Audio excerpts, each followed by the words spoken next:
Et taxer les dividendes des sociétés, interdire les publicités pour les SUV, limiter la vitesse sur autoroute. Est-ce que ce ne sont pas des taxes, des normes et des interdictions ? Si, bien sûr.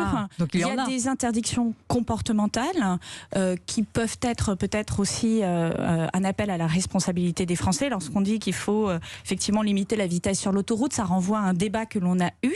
Oui, et qu'on a eu de manière assez passionnée. Vous êtes favorable d'ailleurs à cette limitation sur autoroute. Est-ce que pour vous c'est pertinent sur le plan écologique ? D'un point de vue personnel, ça ne me pose pas de problème. Donc vous êtes favorable. Mais là je me place en tant que citoyen individuel. En revanche, moi j'ai entendu ce qu'ont dit les Français sur les 80 km/h et je crois qu'on ne peut pas le balayer du revers de la main.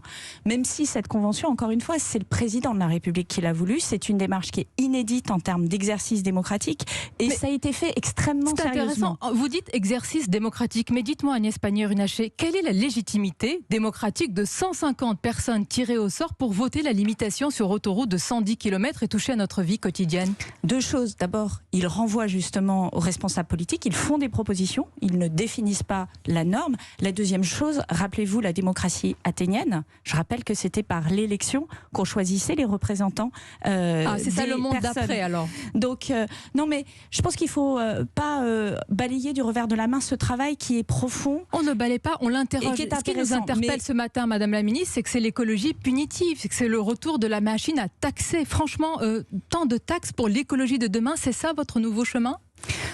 Ce sont des propositions et nous devons nous en emparer et voir ce qu'on en fait.